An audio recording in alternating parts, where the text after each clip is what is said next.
streaming. And then find the stream. I'm going to hook it up to the Kings. I know that they're hearing a lot of music right now. That's not what I want. Unfortunately, guys, YouTube it requires like lots of clicks to get the things that we want. Are they hearing us right now? They are, but nobody's hearing us at this moment that we are streaming because I'm not advertising it to them. Gotcha. On the thing. See, there's always the little bottleneck that occurs because you see how many clicks I have to do to just get there. And now, hey, here's a funny side effect of the sale thing that I did. Yeah. Now I've got like 25 empty boxes, and they're heavy duty boxes. It's stuff that books were shipped to me in. Right. I'm going to be turning around now, and all the books that have piled up, I've got to have 20 piles of books in my room. They're all going in those boxes. So it's almost like time to clean up.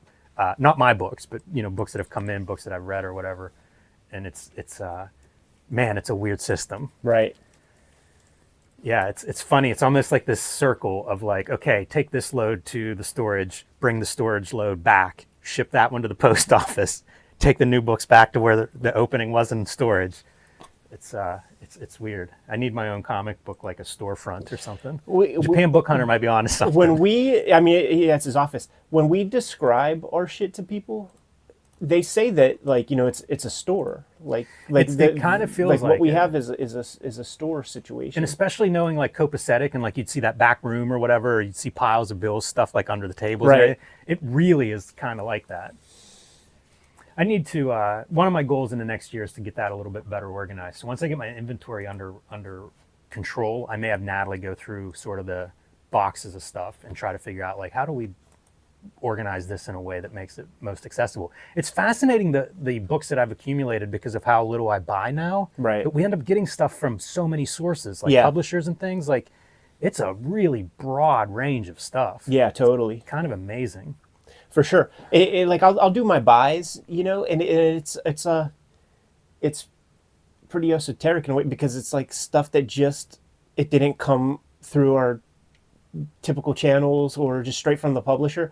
The stuff that Andrew McNeil, like we're on their radar now, right? So it's like that's pretty good stuff. And part of me wanted to rib them because they killed our Far Side video. Was that who did it?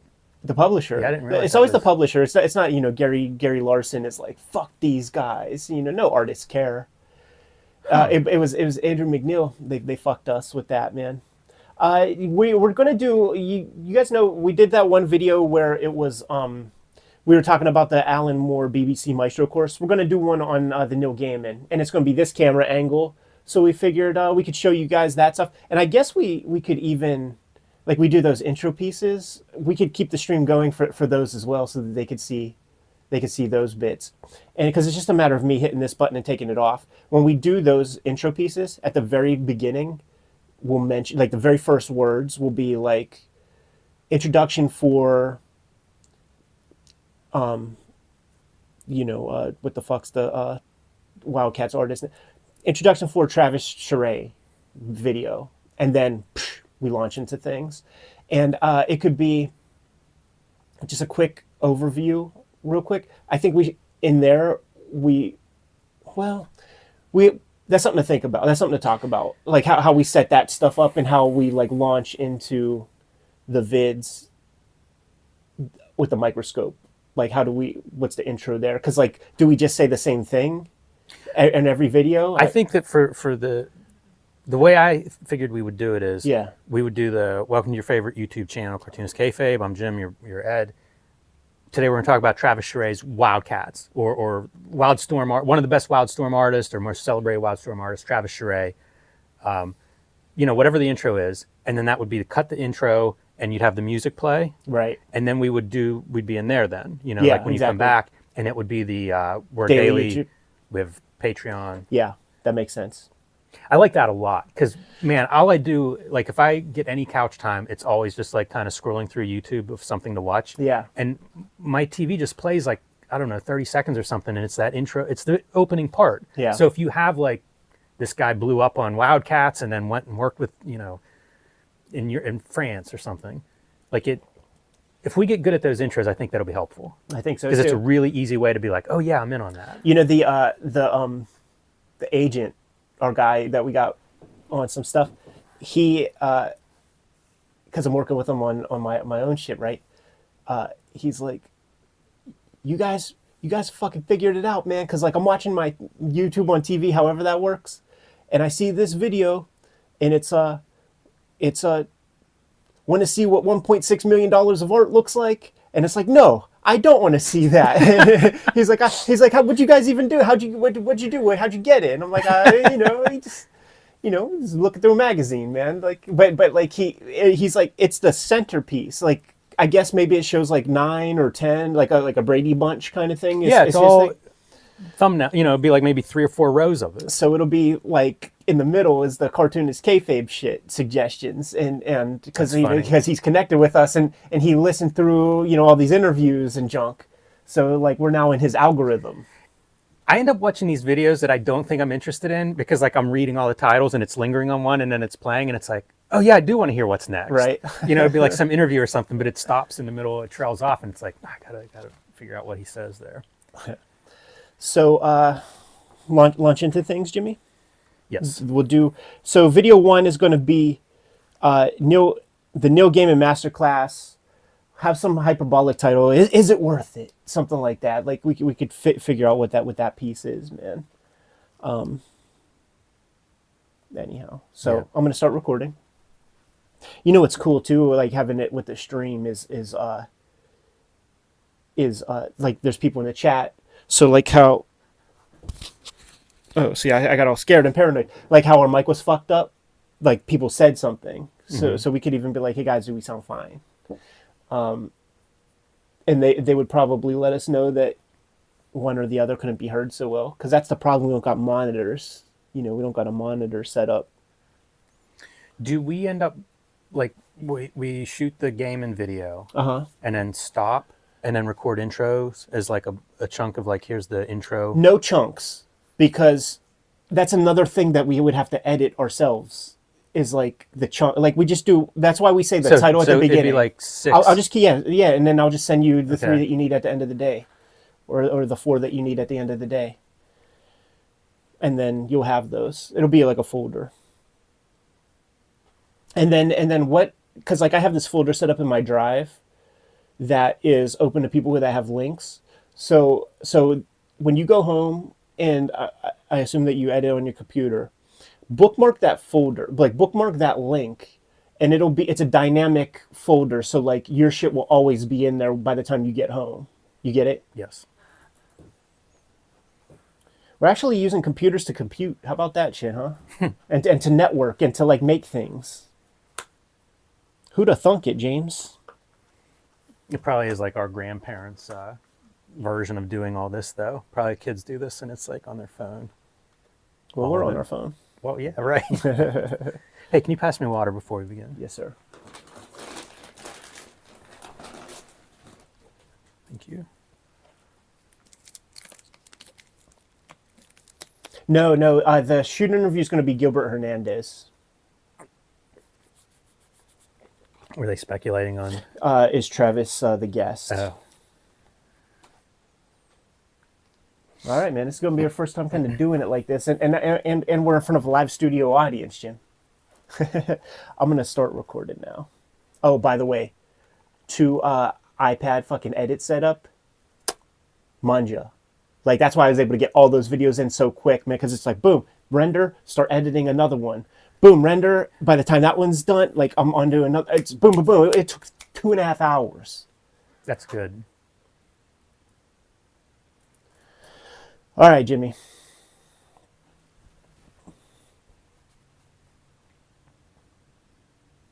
So I guess we do all the upfront stuff here. Welcome to your favorite YouTube channel, Cartoonist Kayfabe. My name is Ed Piskor. I'm Jim Rugg. Today we're going to be talking about the Neil Gaiman masterclass. Is it worth it? But first, we have to let you guys know that we are in part brought to you by the Patreon, and the King Kayfabers on the Patreon hanging out with us right now in this live stream recording session. They get access to all of our videos before anybody else. and it mitigates the kayfabe effect. Channel's gotten reasonably popular. We talk about a comic, sells out really quickly on the aftermarket, or if it doesn't, becomes very expensive to the person who isn't in on the ground floor. We are a daily YouTube channel, and we have more than 1,500 videos in our filmography as we speak, which is to say that we might have talked about some of your favorite comics. Give the channel a search. Go on the magnifying glass on the front page of the Kayfabe YouTube channel. Type in the titles of your favorite comics. Check out those episodes. Without further ado, Jimmy, we did an episode where we visited the Alan Moore BBC Maestro course and gave our opinions on that. The Neil Gaiman masterclass came out first, so I thought it would be a good idea to chat that one up a bit.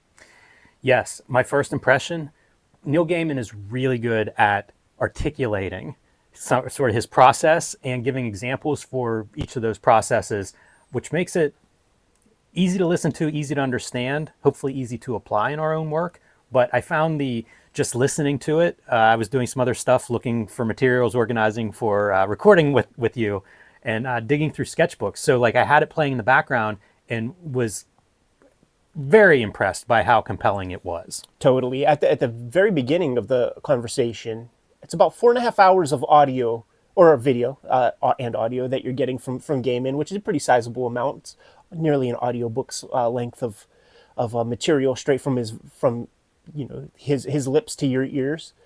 At the very beginning, he talked about he kind of does a dalliance at Bard College to extol some of his ideas and thoughts, but the academic setting, the classic academic setting, is small. It's 25 people at a clip, and I'm sure they're fighting to get in there. So his reason for participating in the masterclass is to have that broader audience. The cool thing about the Gaiman piece and the Alan Moore piece is these guys, you have to know your lane, and you got to know that the comic people are going to be wanting something dedicated. So each has the dedicated comic book chapter, right? And there's PDFs involved and assignments that are really beautifully laid out and things that go along with the Gaiman masterclass.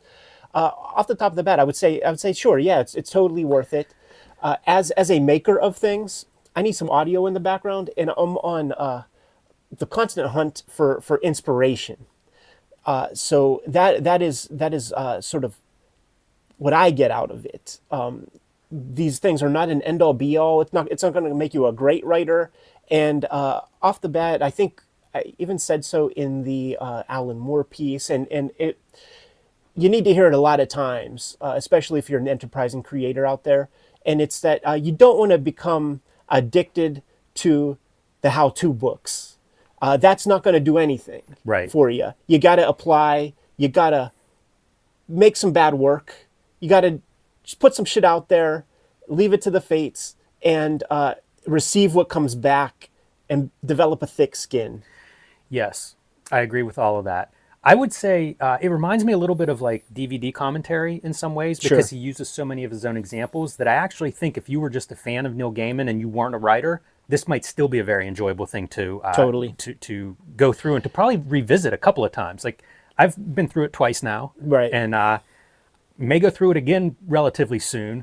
But it's interesting, Ed, because like we're in a similar position in that like we're making stuff, so there's a takeaway from, like, there's one thing specific that I plan to do this week, possibly tomorrow, from this course, which fantastic, like that's money well spent for me. But I do think it would work for somebody that has no aspirations to write and is never going to attempt to write anything. I think there's some entertainment value there. But I also wonder if you're new, if you're 14 and you love a couple of Gaiman things that you've read and you want to be a writer, it might work for a new person, because there is some advice for someone who would be just starting out. Like you talk about get the bad writing out of the way. Like you've got to get those reps in. He says it a few times, get the bad words out, just write, get through it, write the next thing that's bad. Don't spend too much time worrying about its quality while you're in that process of writing it. Do the actual work of writing and getting those bad words out, which I think is advice for a newcomer. So it's possible that, maybe you are young and you're aspiring to write. Maybe it works for them too. I'm certainly looking at it through the eyes of trying to make the story I'm working on better, as opposed to like, how do I start this? But maybe it would work for a young writer. Yeah, there are several of these master classes that I put on as background noise every once in a while. I can't tell you how many times I've been through this Gaiman piece, to be honest. It's just playing it like a movie in the background, a season of a TV show kind of thing. I've done the Alan Moore one, and then two other ones that I really enjoy in terms of writing are it's the David Mamet and the Aaron Sorkin. There's through lines between all of these, Right? And that is one of the major ones. Aaron Sorkin talks about, the reason why you go to college is it gives you 4 years to get that garbage writing out of your system, and then you could go off and become a pro after that, after you studiously do that sort of shit and have built-in criticism that's in the model that you're sort of like living in. So the through lines are pretty sweet. And that applies to like you hear cartoonists say it too. Like you got to draw 2,000 bad pages, Right. So that was a note I made when I heard Gaiman saying it. I think it's got to be true of anything. Like Absolutely. It's a craft. Like there's no shortcut. We've said it a million times on this channel. You really just have to put in that time. You have to get the bad out. Now another sort of similarity between Gaiman, Moore. Well, first off, famously, Gaiman says that he learned how to write comic scripts from Alan Moore. We know that Alan Moore does thumbnails. In the dedicated chapter about comics, Gaiman does thumbnails. They show the thumbnails. They choose Midsummer's Night's Dream story issue of Sandman, the one that won awards. Charles Vesch drew it ultimately, and Gaiman, he makes like a dummy. He takes type and paper and does the Eric Larson comics, takes 11 pieces of paper or whatever, divided by 4, folds it in half, and okay, on this page, so that he has some command over page turns and reveals, and he talks about that. He mentions that in the Preludes and Nocturnes issue, maybe 6 or 7, where Sandman versus John Dee, and John Dee has the ruby and destroys the ruby. And then it's the big reveal where Sandman's power is unleashed, and you turn the page and there's the big reveal where John Dee's standing on the hand. When it was paginated in the trade paperback, they wanted to keep that same sequence, and they had to draw a fresh page in there. It was like that little John Dee that's in the midst of all that white. That's a fresh page that was put in there, and from my own experience. With X-Men Grand Design, like they had to fight for that page to some extent, because you get the whole rate for something like the letterer got paid on that page that has nothing, and Mike Drindenberg, who drew this figure this big, got his whole rate for that, and that has to go up the line. Karen Berger has to ask somebody, and then they have to ask somebody, and then it goes to Paul Levitz or Jeanette Kahn, and they're like, oh, okay, yeah, we'll let that happen. That's the most Kafka-esque absurdity to think about when you consider like how many printings has Right. that sold, and we're going to argue over Right. some $150 page rate or something. Totally. So Boy, that's comics in a nutshell in a lot of ways. it was cool. Like he was able to show you, I make this thumbnail. It lets me know what could be in the page. And I would say for the enterprising comic writer, this part is crucial for them to visit, because every single artist that I know that has worked with a new comics writer has the exact same complaints about this motherfucker wants way too much to happen on one panel or one page. So Gaiman gives you some good game on how to manage that sort of thing. I absolutely love it. Yeah. I think it makes sense to me as somebody making comics, but yes, definitely a writer. And he even talks about some of the strategies of like he's writing dialogue, but it's not necessarily dialogue that's going to be in the script. It's more of like what do I need to communicate here? It's still a sketch. It's a Yeah, verbal right. sketch. Right. Yeah, I love that part. I think it's such a powerful tool that he's laying out there. And you're right. I did 3 graphic novels that were the first time the person wrote a comic. And what would happen is exactly what you said. It would be like panels you can almost think of them as a paused moment. It's a moment, Right. like something happens and then the next panel, the reaction to that maybe. And I would get stuff where it was like 3 things would happen. Like this would happen, this person would react, and then there'd be like the reaction again. And it's like, if you drew that, you would see like, oh, you can't open the door, enter the room, and close the door behind you. That's not 1 panel, that's 3 panels. Right. So very useful, and very useful in the sense of like, you have a very real, like it's a canvas. It's you have width and height. That's what you have to work with, and there's only so much space. And by putting it down on a paper, a dummy like that, it shows you very clearly how much space there is, what space things take. Really great. Yeah, I love that tool. And again, explains it so clearly, because a lot of people use some version of this, doing thumbnails. I've been hearing about thumbnails since before I tried drawing my first comic. He explains very clearly how he uses them. And I think that's how almost everybody could probably use them.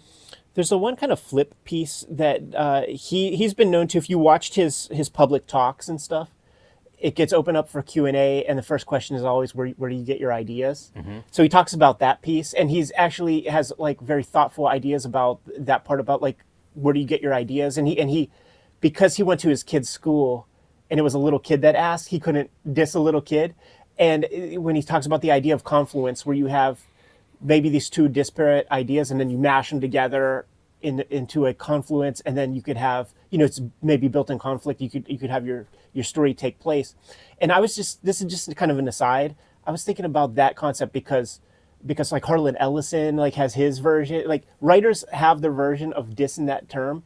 But if you listen to DVD commentaries, every Hollywood screenwriter and directors, they have such clear ideas, and they can always talk about where these ideas come from, specifically to the piece that you're watching on the screen. Mm-hmm. And I thought that was like an interesting aside, because like artsy fartsy novelists, right, like they are aloof with that, but the Hollywood guys, and I bet you it's just because it's such an expensive enterprise, that kind of like in our Kelly Jones talk, where the editors were asking him about his compositions and shit, and they just wanted to hear that he had like some thoughts in mind.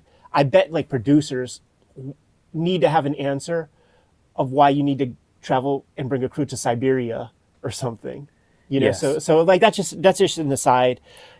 He dwells on this a lot, because he comes at it from different angles, this idea of ideas and mm-hmm. how where these ideas come from. And it's almost a through line through his whole this whole class, I think, because it comes up in different chapters. And I would make notes about different things of like, oh yeah, that makes total sense. And it is all sort of where do ideas come from? They come from a million places. So it's being open to a lot of things.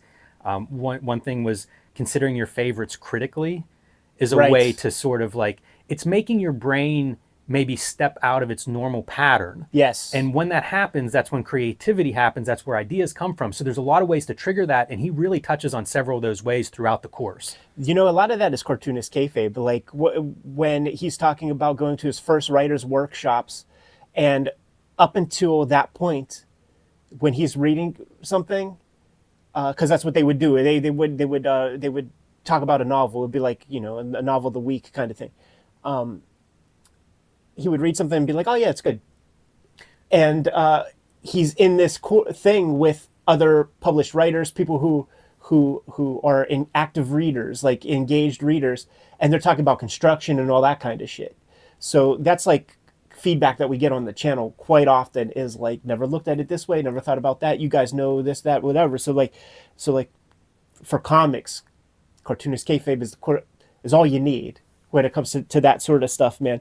He gives good kind of assignments throughout the conversation, and one of them is in short story deconstruction. So he starts you off small, and it focuses a lot of energy on the short story. I love that. Many chapters, and he said that like some writer that he dug, I forget the name, described that a short story is the last chapter of a novel that you'll never write. These characters are established; they have had whole lives already, and now you're enjoying like the sort of the big moment.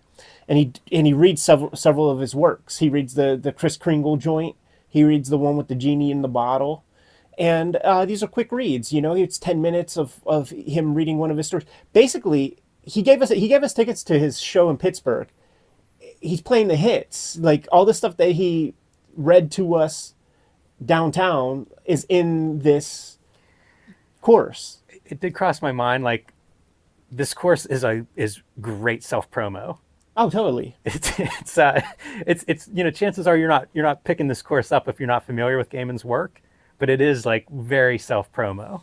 Yeah, for sure. And I have no problem with that at all. You can certainly speak to your own work more intimately than you could speculating on other examples. And he talks about his bravery of getting stung by yellow jackets and shit like Yes. that. He's the hero of this course. Yes, he is. But talk about the short story, and then because he's smart. You could tell that he deals with people who, at every kind of level of skill, has come up to him, and that the majority are people that he knows, and I know will never write anything. Like, I want to be a writer, and it's just the most basic thing. So he starts you off small, and he's like, okay, you're starting for an idea for a short story. Take a look at something that exists, and look at it with fresh eyes. He lays out the Snow White thing. What is Snow White? It's a necrophilic prince with like a vampire girl. Like, the queen is the hero of this thing for trying to put this girl down. Like, it's a weird story, and he had a couple more examples like that. That spoke to me directly because it's the British invasion. These are the guys who looked at our American superheroes with fresh eyes and applied a different level of thought and really changed the game in the States when it comes to comics. So I thought that was like a very insightful little piece to the conversation. Yeah, I think that's a really good one. He also has a chapter on genre. Yeah. And it's very interesting because he talks about mediums versus genre. Right. Which I think people mess up a lot. And who kills me is Jim Ross. He refers to professional wrestling as a genre. And in my head, it's like, no, what are you talking about? And I try to justify it, and I think, like, it's a genre of television. Television wrestling is a television show, so you could sort of make that a genre of television show. A genre of wrestling would be lucha libre or something. Yeah. Death matches. Death matches, exactly, right. Yeah, there are these elements within, but he does a really good job of sort of like talking about medium, because that segues into comic books. Right. And thinking about, like, well, how's your story in these different media? And one of the analogies he uses to illustrate this is comparing, it's an academic paper, I can't remember the author, but it's comparing musicals to pornography. Right. And again, like, very articulate, but also very, very thoughtful of what you want to command attention. Let's do a comparison between musicals and pornography as in your writing class. Yeah. So again, very entertaining, but also very purposeful. Like, it's a clear illustration of this idea of genre. And he goes on then to talk about genre versus fiction, and the idea of, like, there are rules and expectations in genre. You kind of need to know them if that's the way you're working, whereas fiction has a lot more creative freedom in certain ways. So if you're a young writer, maybe you play with fiction. It allows you to be, to go in some strange directions and really, I don't want to say experiment, but just gain that value of turning out all the bad words. So it's pretty interesting. The genre, if you isolated the genre chapter on its own, I love genre. I'm fascinated by it, and I think he really brings a lot to the conversation. Yeah, it's good because he does both things. So like, that's the way to hook you, by talking, say the word pornography and in relation to musicals, and then he gets into why that is, but then he breaks it down even subtler, where it's like, I forget exactly how he says it, but he's like, you can have an important story. Maybe it could be a story about, like, how the banking system worked in the 1870s, but in the West, in California, but it's not a cowboy story. And he breaks both of those down to let you know that if you're selling it as one thing or the other, how you're going to be disappointing your audience if you don't kind of follow some rules. It's another through line between all of the master classes and stuff that I enjoy, is this idea of, like, even with avant-garde, there's a rule set. And these writers, they would describe that, like, the beauty of a game is the rules. You can't pull out a knife and stab somebody in the throat because they have a football, and then you want that. Like, there is a set of rules, and that's the beauty and that's the elegance of the thing. And we like to think that within an art form or medium, that you could be lawless, but even the most avant-garde cartoonists, to some extent, like they have some knowledge of the trappings of the medium or genre, so that they can pervert it to their own uses. Pretty cool. Yes, very much. It brings there's a lot of food for thought when it comes to this stuff. Do you think the knowledge of this material, this is outside Gaiman, Yeah. although he's an example of it, do you think that this is just you learn it because you love the creative process, the writing, the storytelling? I feel like we're familiar with this. I don't feel like I learned it in a class. Yeah, and I think it's through application. It's literally the stuff. I bristle very much at the academic approach, and these master classes are built for me, in as much as like I do not want to hear from some academic book learning person about how to write something. Let me talk to a guy who is consistently on that New York Times bestseller list, that has a giant fan base, and like I need to know his information. That's the master classes are set up. David Lynch master class, and like it's all the best people of their chosen fields. So these things are set up for me, and I do think that it's what makes Scott McCloud understanding comics great, is that he clearly was a user of the medium, of the form, got thousands of pages under his belt, and was able to articulate on paper the stuff that we kind of know. Like as a maker, you kind of know it on an intuitive sense, but it's artists are emotional, man. It's like from the heart kind of stuff, from the gut. But he's able to articulate it scientifically, put it down there, and that's what Gaiman's able to do with this part. Maybe like a Tarantino or somebody couldn't like articulate the hows and the whys for why he chose to do this thing. Intuitive pattern recognition from all the flicks he watched, whatever. But like Gaiman, because he is a wordsmith, you know, we've covered a lot of his words. We've orated some of his words from some of his depositions and things. So he knows how to weave the words in order to make things happen. So it's it's not unlike there's that great TED talk that Jill Bolte Taylor's her name. She's a neuroscientist, and she had a stroke, and she could talk about exactly the things that she experienced from the point of view of a neuroscientist about what it's like having a stroke. I don't know how you remembered her name. I'll I never know this forget TED Talk, it. but I don't know her name. It's the TED Talk that made me learn what TED Talks are. Right. Like that's the first TED Talk as far as I'm concerned. Can we wrap up, Jimmy, with the rules of writing? Maybe you got a couple of big points you want to hit before we get to. I do have one, but it may fit into the rules of writing here. So hit those, and if it doesn't cover it, I'll Cool. wrap this up quickly. So these are some rules that he acquired over the years, and then he added a couple, Jimmy, and I think we could speak to each one of them. So this is the Neil Gaiman Writing Masterclass. So it could be applied to all media, probably any creative pursuit. Rule 1: write. You want to make comics? Make comics. As a young kid going to show my samples off, the Marvel guys would be like, okay, you need to work on this, or you need to work on this. The Mike Allreds, the Matt Wagners would be like, show me a comic. You know, the people who make comics are like, show me a comic. The guys who draw comics are like, your drapery is not sound. 2, most important, another through line through probably every masterclass that exists: finish what you write. Make a comic. You know what's funny is I've heard so many cartoonists say both of these things. Sure. Yeah, you got to finish the thing. And he illustrates it like you learn so much more by finishing something that might not be that great. First off, you're not setting out to make something not great. You're doing your best.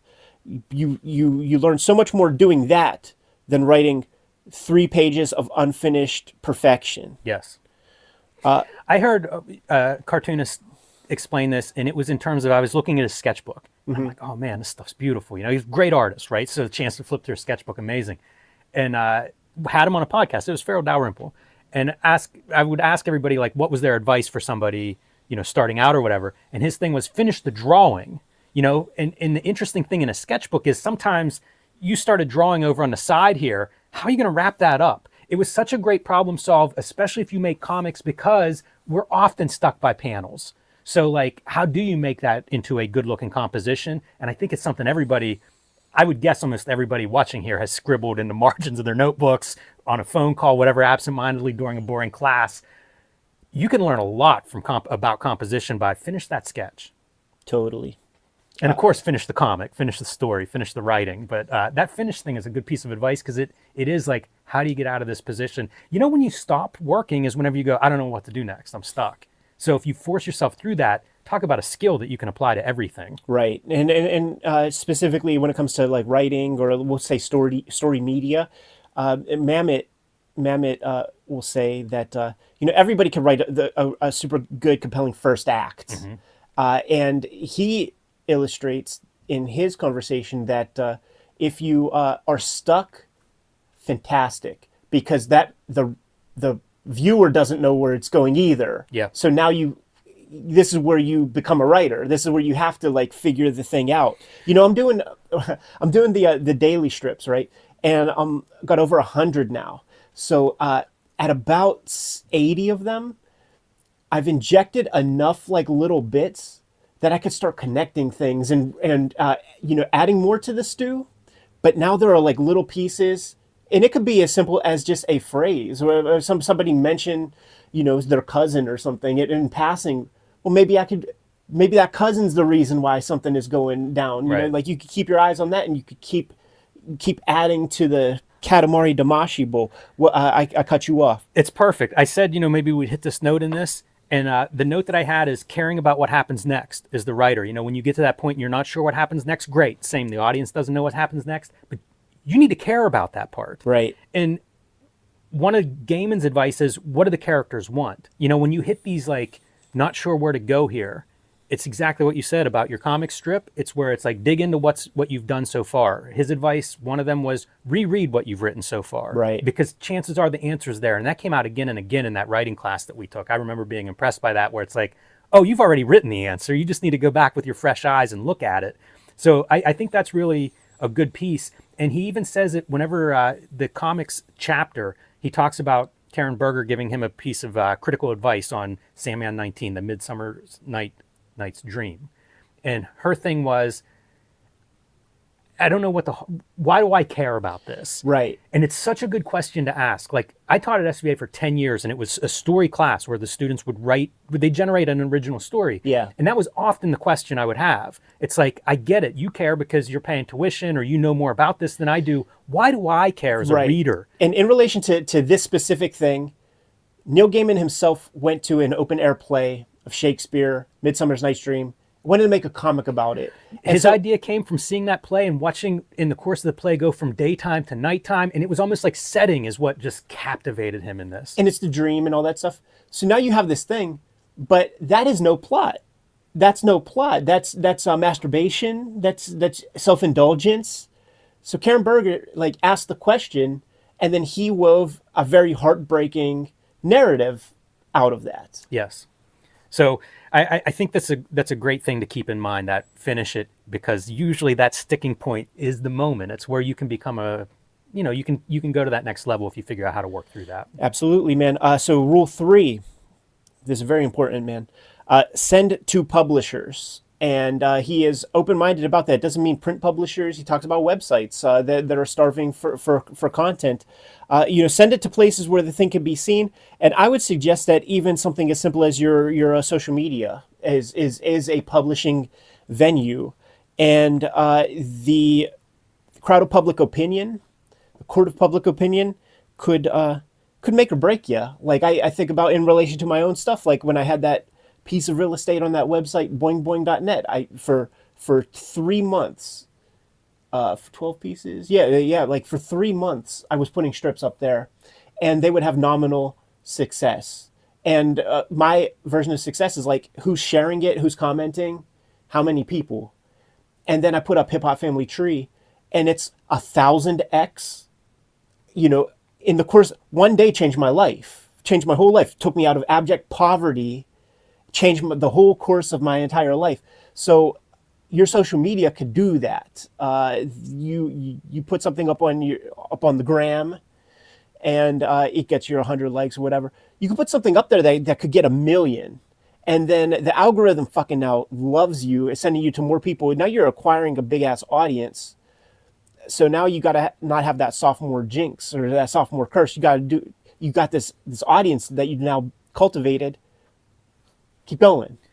Yeah, that's a really good point, because that's ultimately what you're aiming for. I always say, like, you're not just building the skills and the craft, like you're also building that audience, because it doesn't come overnight. It's not like once you think you have the perfect story that suddenly the audience is there. Like, you kind of gotta, you build them together. Right.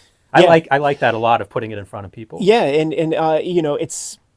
I think that is the professional thing to do. It's kind of, it's a difference between, like, the Ramones and the Clash or something, though, or like the Clash was influenced by the Ramones for doing the work, and the Ramones were like, you don't have to be perfect, just do it. And then they did, and then they started to do their thing.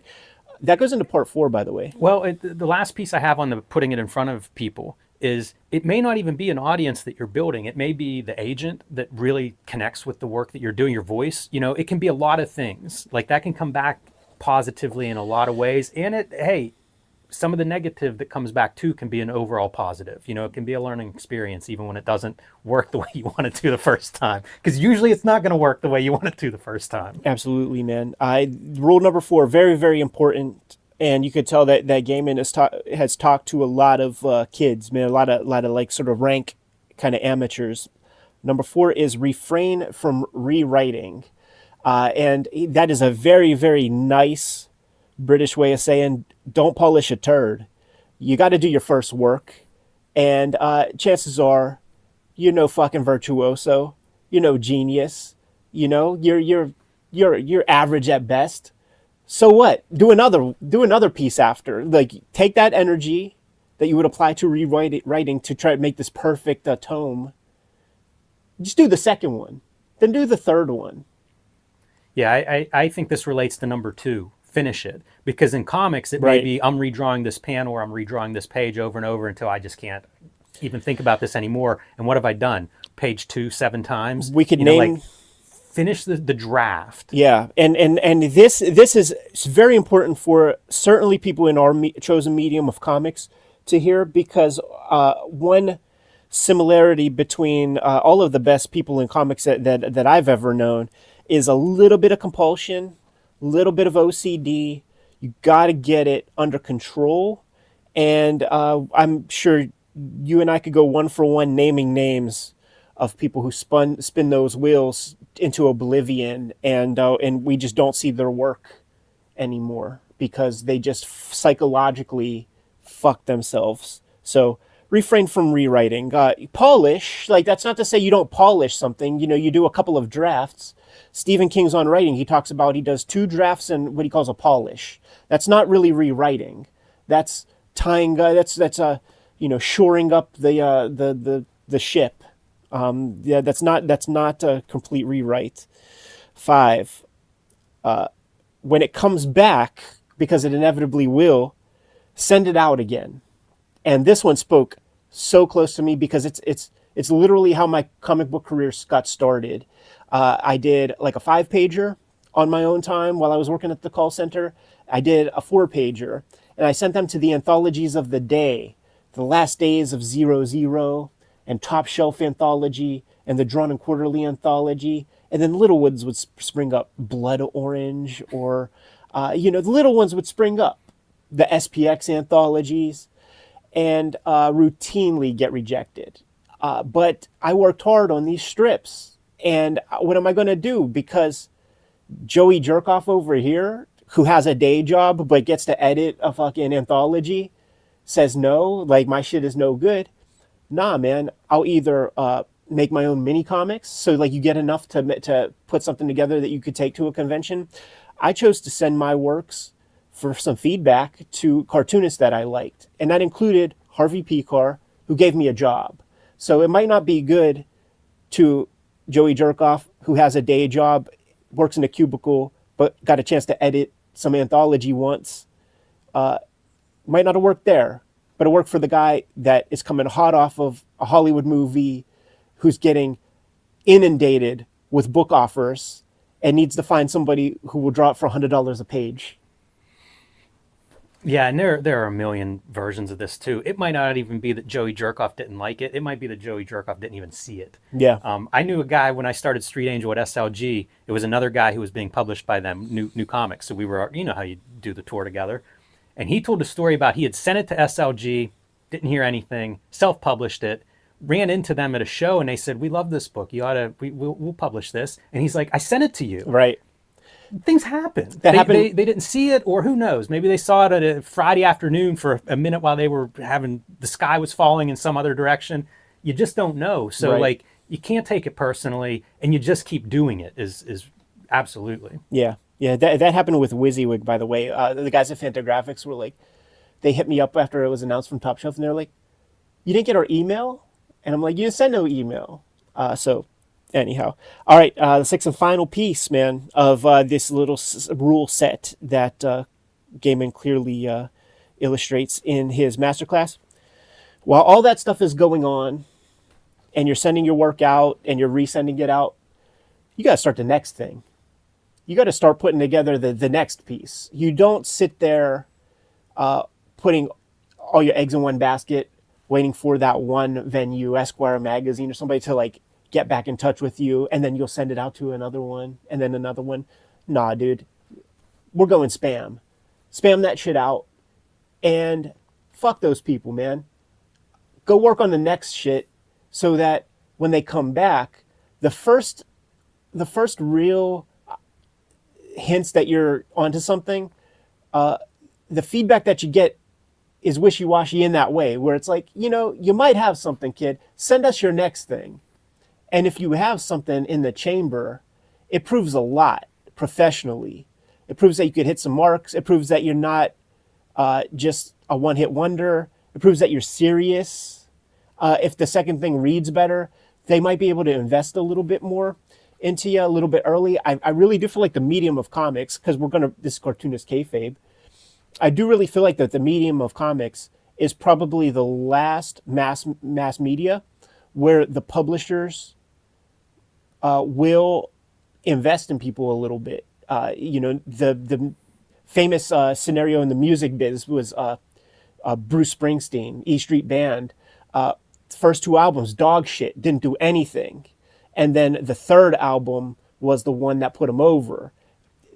The music industry is not investing 3 albums. They might not invest 3 songs into you. They want you to prove on your own SoundClouds and shit that you are somebody before they put 1 cent into you. The medium of comics is different.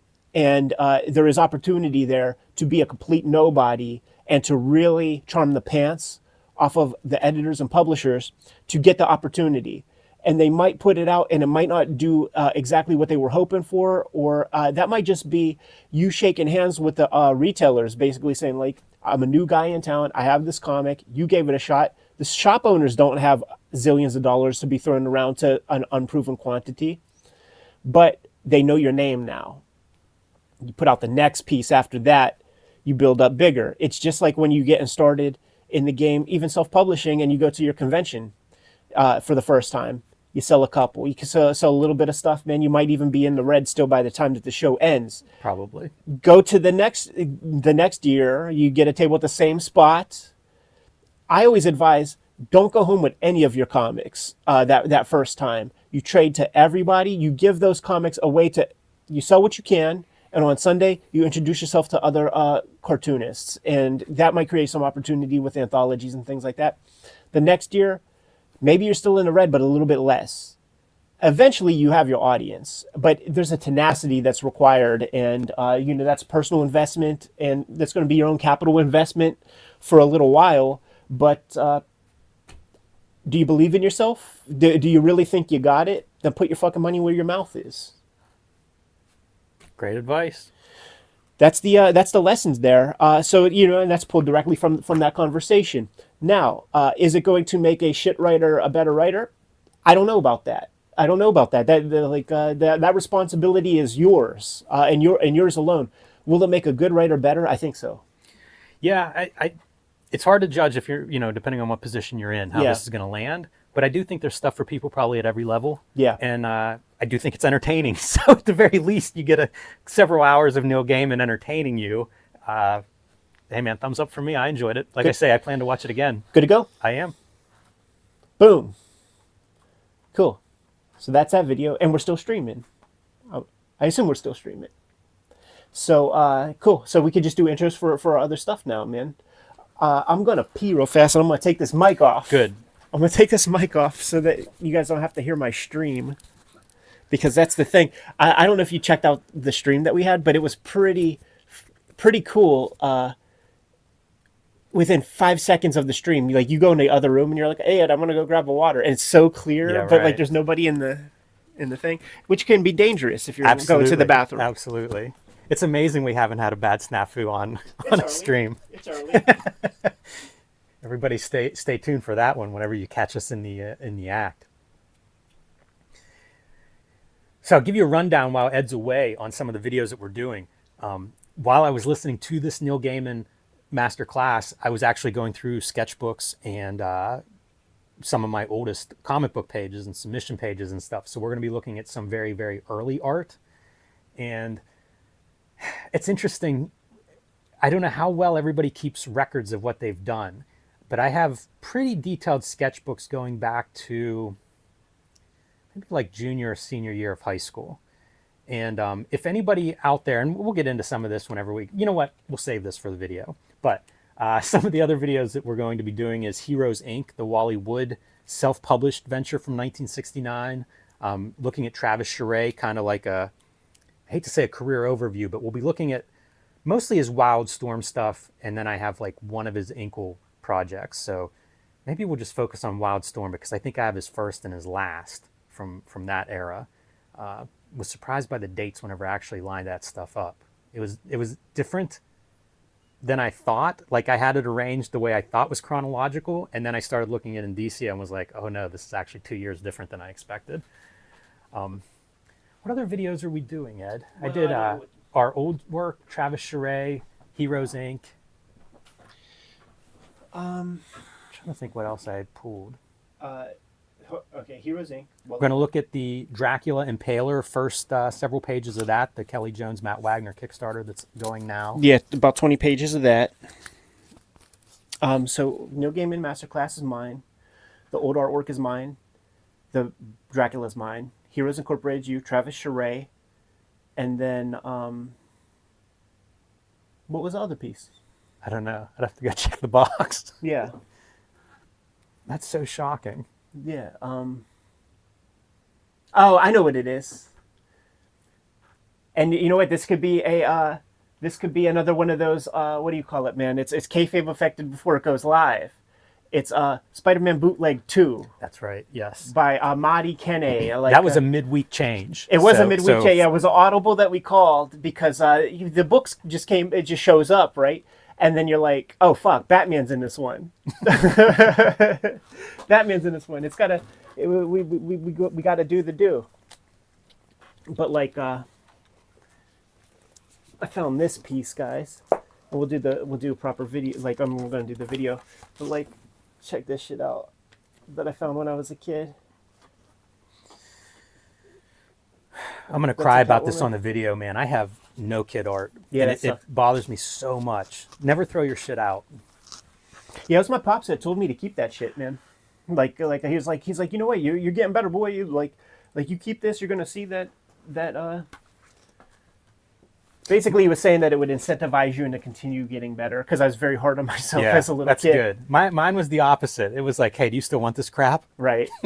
Well, you know, they like there is a tub of art missing that I didn't throw away. So the folks, and you know what, man, I really had a team that I stood by. I teamed up Spider-Man and Thor, because I'm like, you know what, man, these guys ain't getting shine right now.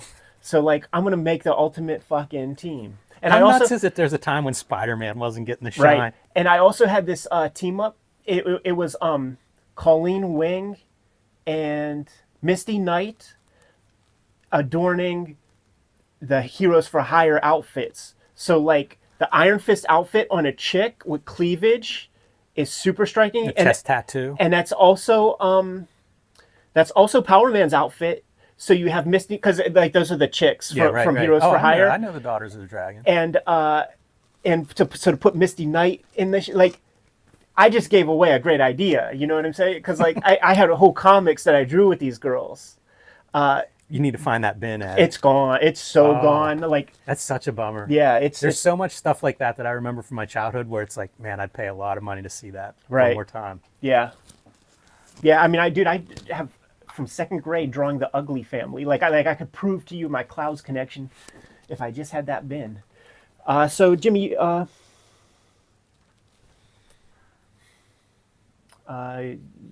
not recording yet. I guess we'll go. Welcome to your favorite YouTube channel, Cartoonist Kayfabe. I'm Ed Piskor, Jim Rugg. And then on the ones that I'm doing, I can introduce.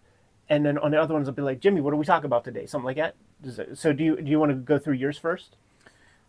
Which one you want to do first? Canon? Heroes? No, I'm trying in my head to go over like what's the intro for it. Right. Okay, like, cause yeah, we could do. Oh, shit! Better not have that happen while we're fucking recording. Sorry, guys, about that mic thing. Yeah, sure. That could be the thing. And when I hit record, say that. We'll say that just so that I could easily grab these. If you're good to go, I'm good to go, Jimmy. Yeah. All right, man. You guys are witnessing something new, so there might be some bumps along the way.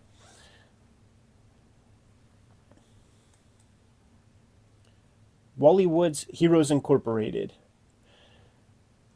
Welcome to your favorite YouTube channel, Cartoonist Kayfabe. My name is Ed Piskor. I'm Jim Rugg. Jim, what are we talking about today? We're going to be looking at Wally Wood's Heroes Inc. from 1969, self-published. Kind of a bridge between underground comics and the superhero New York comics. And Wally Wood betting on himself, maybe at the height of his artistic powers. Let's see if he won or lost. Spider-Man Bootleg 2. Intro. My idea of selling it is and it could be very simple. Yeah, it should be a little bit enigmatic too. Yeah. So if you want, I could do the intro to this piece. It'll be like, if you have one you like, yeah. Okay. My thought is like, we're looking at the best Spider-Man comic of 2023, and it's not what you think. Good. Spider-Man Bootleg 2. Welcome to your favorite YouTube channel, Cartoonist Kayfabe. My name is Ed Piskor. I'm Jim Rugg. Jimmy, today we are looking at the best Spider-Man comic of 2023, and it is not what you think. Simple, right? Yeah, that's good. Simple's good. What's the other one? Travis Charest. Okay.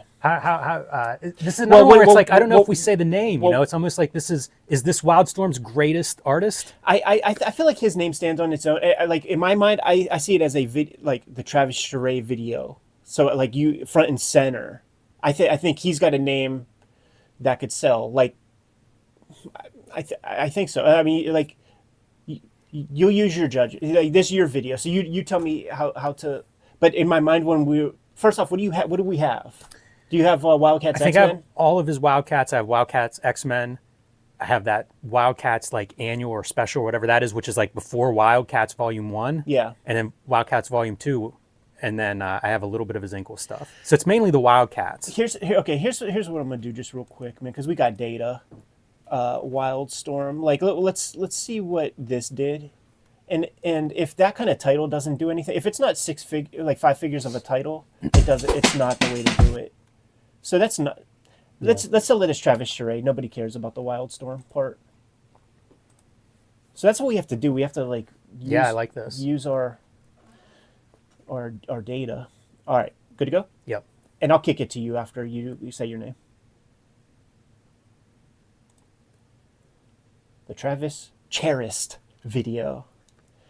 Welcome to your favorite YouTube channel, Cartoonist Kayfabe. My name is Ed Piskor. I'm Jim Rugg. Jimmy, what are we talking about today? Wildcats artist Travis Charest spent about 5 or 6 years there at Wildstorm, created an amazing body of work. We're going to look at all of it. Okay. Now the kid art stuff, like I know we got something good because, like, once again, the data. Like when we showed off your submissions, that's 15,000 video. What were the titles on those? It's always about crappy. Our shittiest work. Yeah, like I think Crappy might come up with both of them, and it does. Crappy Batman, a cartoonist for submissions, And then a Cartoonist 1,000 crappy. So like, look at the data, dude. Maybe it's something about 14K on that one. you got to draw you got to get those 2,000 bad pages out of the way. Here's a bunch of ours. Right.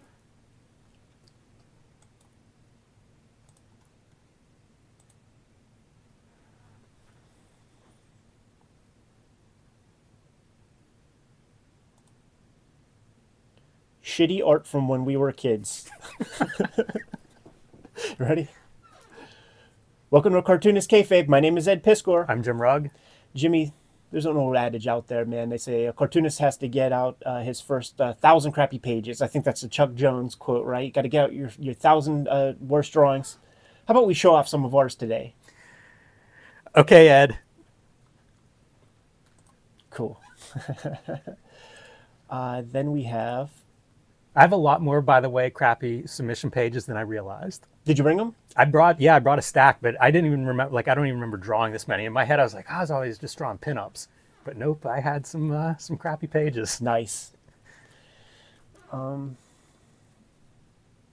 yeah, the Neil Gaiman is taken care of just in that video. The Matt Wagner, Kelly Jones, Dracula. Right. And I'm going to say that we have exclusive first 20 pages. Kelly Jones, Matt Wagner, Dracula.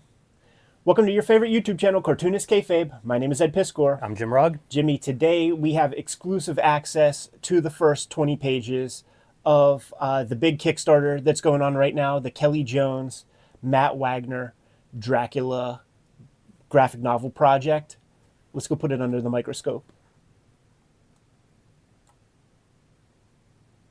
And then we got Neil Gaiman cover. That's all, right? That's it. And then we got Gilbert. So, okay, guys, give us 10 minutes, 15 minutes, and then we're going to start banging out these videos. So see you guys in a little bit, man. Go freshen up.